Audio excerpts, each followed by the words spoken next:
deciduous forest. Now in North America there are oaks and beech and maple and hickory, and in Europe, Asia, it are also oak and beech, but then also lime and chestnut. There are also at some places willows, and in the shade of the oaks there are hollies growing. If it's more sandy or acid, then there are more moor and heath vegetation, and there can be more scrub vegetation if it is more rocky. Now, and there is a was in Northern America, in the eastern part of the United States of America, in Europe, in the United Kingdom, Ireland, France, northern Spain, Poland, Romania, Turkey, Ukraine, and also eastern China and Japan. And we need at least 60 centimeters of rain per year, and also have broad leaves to get a lot of sunlight. In the autumn, they are pulling the sap out of the leaves, and the leaves are falling down in the fall or in the autumn. And then in spring, the sap comes back to the twigs and new leaves are growing. Many of this deciduous forest isn't standing anymore because in the last 5,000 years, the human beings, they had cut a lot of down because they needed wood for building houses, for construction, and also to make fire as fuel, and also for farmland. And that is according to the Reader's Digest Library of Modern Knowledge, Book 3, Part 22, Regions of the Earth, written by Hugh Clayton, John Coyle, Michael Frenchman, D.H. Sinclair, on page 1084 and 1085. Hi and welcome. I'm trying to learn climatology today, deciduous forest, and after we've done it, we're going to do hip training. And if you participate in the hip training, then it's a little hours. Deciduous forest. The temperate areas of the world, originally covered by broad-leaved trees, are the areas most exploited by man, so by humans. For more than 5,000 years, the deciduous forests have been cleared to make way for farmland and towns, and to provide timber for fuel and construction. Let's take one look where it is. The deciduous forest, it is the dark grey without the fir tree. So we're having it here in Europe, in northern Spain, northern Portugal, in the United Kingdom and Ireland, in France, and in Germany and Denmark, south of Sweden, northern Italy maybe a bit, I can't see it. I think also then Slovenia, Bosnia and Herzegovina, Croatia, then also Ukraine half, Romania, Romania also, Turkey, Poland a lot, and also then Russia, Estland, Lettland, Litauen, and then again in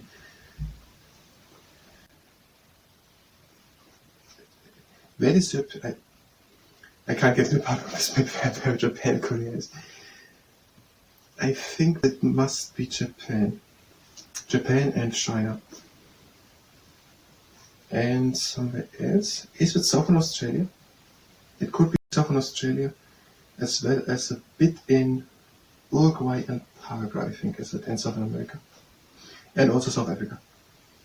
And no, something else. It's Mediterranean. The Australia part was Mediterranean, I think. No, there are two different ones. The eastern part of Australia, I think, is the dark grey. And the other one is a light grey. Whatever. And also in northern Canada. And in the south of Greenland. And Iceland. Okay. Deciduous forest. And these are areas, a broad belt of areas. And they are mostly all irradiated, cut down. For farmlands, towns, timber for fuel and construction. Deciduous trees generally need more than 60 centimeters of rain a year, and the broad leaves enable the maximum absorption of energy from sunlight. Okay, we need quite a lot of rain. I think that is why we mentioned it. 60 centimeters per year. And they have broad leaves to get a lot of sunlight. The trees shed their leaves all together. In the fall, as winter approaches and the sap withdraws into the tree to prevent it freezing, it is called sap. So the trees were having sap in the leaves, they're pulling it in, the leaves are falling down in the winter, shedding leaves in the fall, on, autumn and winter, withdrawing the sap, to prevent it to freeze. When spring comes, the sap returns to the twigs and new leaves grow. And the sap is returned to the twigs are called twigs, and the new leaves are grown. Oak, beech, maple, and hickory are the dominant species in North America, where we have it in the eastern part of the United States of America. And oak, beck, chestnut, and lime in Europe and Asia. Okay, a lot of names. Oak, beck, maple, hickory. And then again, oak, beck, chestnut, lime. Oak, beck, maple, hickory. Oak, beck, maple, hickory. Oak, beck, maple. And so from Canada. Oak, beck, maple, hickory, and in Europe, oak, beck, but also then chestnut and lime. Chestnut and lime. Oak, beck, Europe and Asia have chestnut and lime.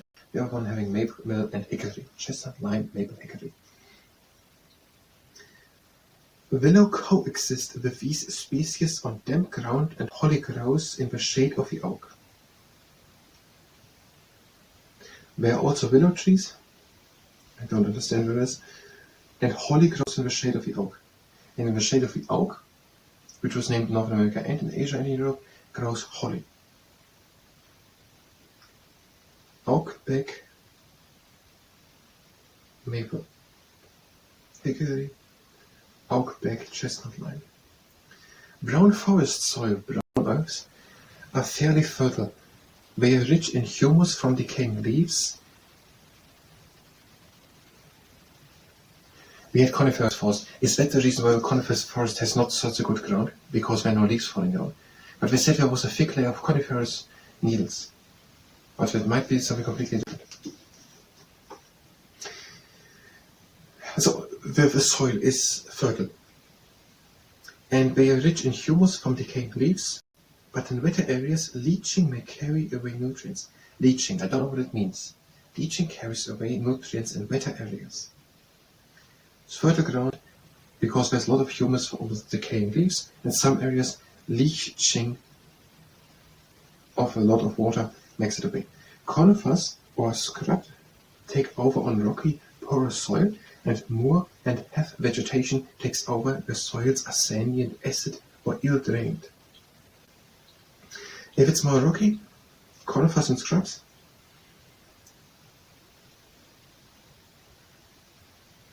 and there's also moor and heath vegetation, and sandy and acid and or ill-drained. Ill-drained, what does it even mean? In sandy or acid region, there then moor and heath vegetation. Heath vegetation, holly underneath the oaks, and heath in the acid moor vegetation. Sandy. The main areas of the world that were naturally covered by deciduous forest are northeast USA,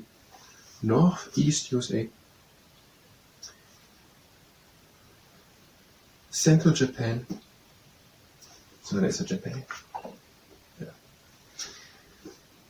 North China, and West Europe, excluding the high mountains. Do I know it all?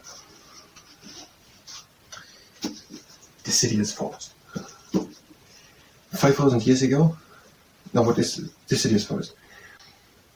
In North America, with oak and beck, and also maple and hickory, and in Europe, beside of oak and beck, also the chestnut and willow.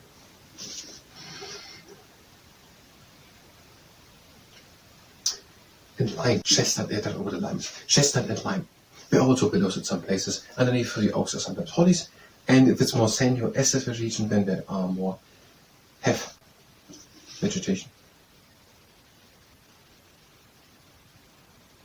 More and heath vegetation, and conifers and scrub on rocky. Conifers and scrub on rocky, and more and heath on sandy acid regions. The leaves are falling down in the fall or in the autumn. When the trees put the sap to not to freeze, and summer again to the twigs and make new leaves. The leaves are big and broad, meaning 60 centimeters of rain, and to get a lot of sunlight is, I believe so. And it is in North America, United States, a bit southern Canada. It is in Greenland, I think it is in Greenland. It is the light, no, but it's not Greenland, it is the light grey part. No, but it must be North America. Here it said Northeast USA on that map. Where is it not? So it's the longest in Northern Canada. Now it is the light grey part. When it's everywhere there. It can't be Mediterranean. I can't figure it out from Northeastern USA, Central Europe, France, Spain, England, Scotland, Northern Ireland. And then not the northern part of Russia, but it's tundra. Eastern Europe, Poland, Romania, then Japan and China. I'm going to start the camera and try to set it.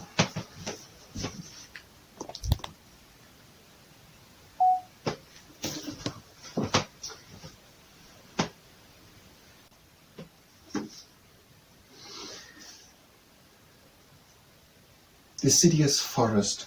Now in North America there are oaks and beech and maple and hickory, and in Europe, Asia, it are also oak and beech, but then also lime and chestnut. There are also at some places willows, and in the shade of the oaks there are hollies growing. If it's more sandy or acid, then there are more moor and heath vegetation, and there can be more scrub vegetation if it is more rocky. Now, and there is a wars in Northern America, in the eastern part of the United States of America, in Europe, in the United Kingdom, Ireland, France, northern Spain, Poland, Romania, Turkey, Ukraine, and then also eastern China and Japan. And we need at least 60 centimeters of rain per year, and also have broad leaves to get a lot of sunlight. In the autumn, they are pulling the sap out of the leaves, and the leaves are falling down in the fall or in the autumn. And then in spring, the sap comes back to the twigs and new leaves are growing. Many of this deciduous forest isn't standing anymore because in the last 5,000 years the human beings, they had cut a lot of down because they needed wood for building houses, for construction, and also to make fire as fuel, and also for farmland. And that is according to the Reader's Digest Library of Modern Knowledge, Book 3, Part 22, Regions of the Earth, written by Hugh Clayton, John Coyle, Michael Frenchman, D.H. Sinclair, over page 1084 and 1085. What is that, Canada? What did I forget? The soil is very fertile. How is it?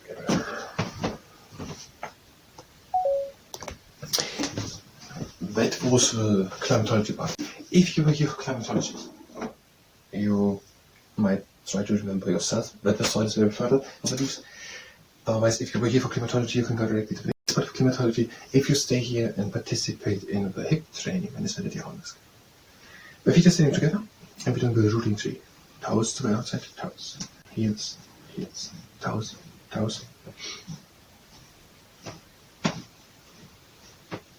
And again, toes, toes, heels, heels.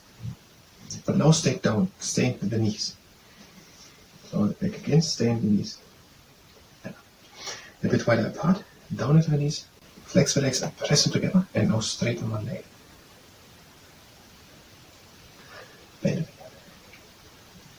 Press together, flex, straighten the other leg.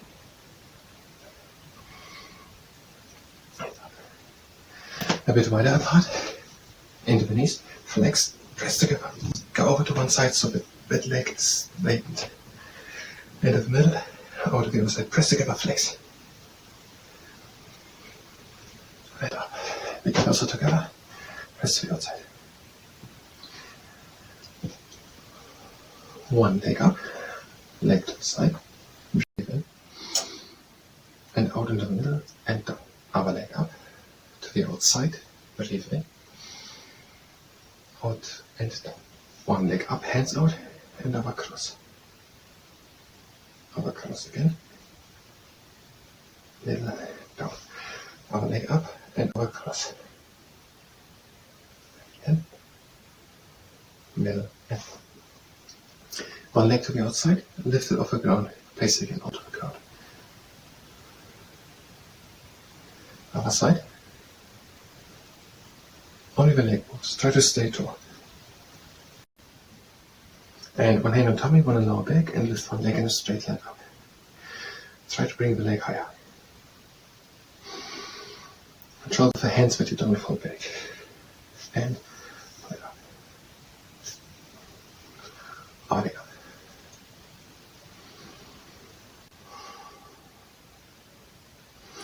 Try to bring the leg higher. And pull it up. And heel onto the ground, and lift it heel off the ground. Place it again onto the ground. Don't do it if you're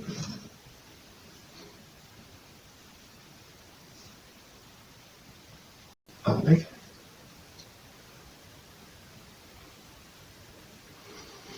Stand good on the one leg. Turn slowly over. This can go onto the knee. Go down to the knee. Slowly and controlled over to the other side. Change leg. Put in stable standing. Over. Down. Slowly and controlled over. You're going to see it slower and up. And the seesaw airplane. Leg back. And again. Back. And for hiding. Not for hiding. Pull the knee in. Down other leg. Back. And in. And again back. And pull the knee in. Out. In. Out, back into the middle, legs wide apart, breathing it out. Out, breathing across the legs, and breathing it out. That was the hip training. I thank you very much, and until next time.